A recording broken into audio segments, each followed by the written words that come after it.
So this reading is not for all. मैं बहुत specific हूँ इस रीडिंग के लिए या फिर इस रील के लिए, अगर आपके पास तक आई है तो।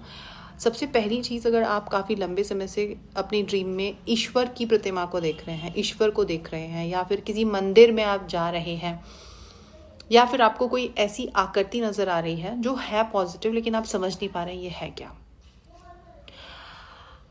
नंबर 2, आप अपनी ज़िंदगी में शायद खुश भी हो सकते हो, शायद खुश भी नहीं हो। मतलब ऐसा लगता है कि ठीक है, चीज़ें सब ठीक चल रही हैं, चलने दो जैसा चल रहा है। या तो एक ये भी पॉइंट हो सकता है, या फिर ऐसा भी हो सकता है कि चीज़ें ठीक नहीं चल रही हैं, और अगर ठीक भी चल रही हैं तो आपको ठीक नहीं लग रहा है।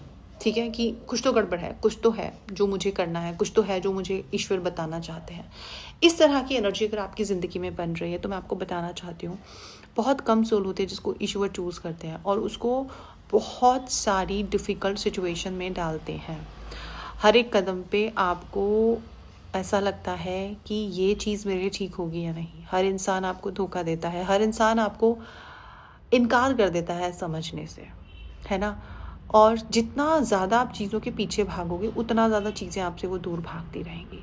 यहाँ पे एक बहुत बड़ा साइन है कि ईश्वर के टेस्ट होते हैं। एक्चुअली ईश्वर आपको टेस्ट कर रहे होते हैं। तो अगर आपको ईश्वर टेस्ट कर रहा है तो आपको घबराने की ज़रूरत नहीं है, डरने की ज़रूरत नहीं है।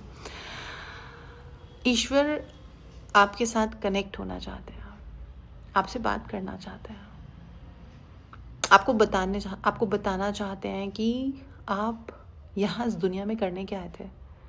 आपका जो मेन कर्तव्य है उसको याद दिलाना चाहते हैं। तो ये सेंस ऑफ नथिंगनेस जो कभी कभी महसूस होता है ना, ये उसी का ही रिमाइंडर है कि भाई जिस चीज़ के लिए आप आए थे वो चीज़ भूल गए हो, उस चीज़ को याद दिलाना पड़ेगा।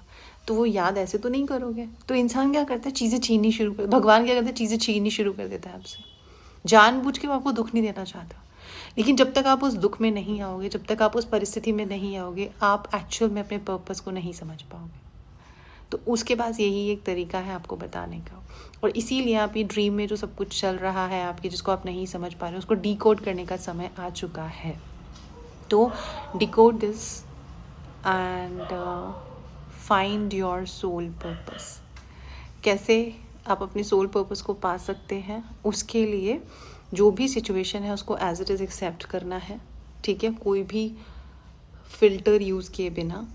और इस बारे में अब आप बात किसी से नहीं करेंगे, किसी से भी आप बात नहीं करेंगे। बस आगे आंखें बंद करके ध्यान लगा करके ये पूछेंगे ईश्वर से, हे ईश्वर, मुझे इस सिचुएशन में डाला तो है आपने, लेकिन इस सिचुएशन में डाल करके आप मुझे जो सिखाना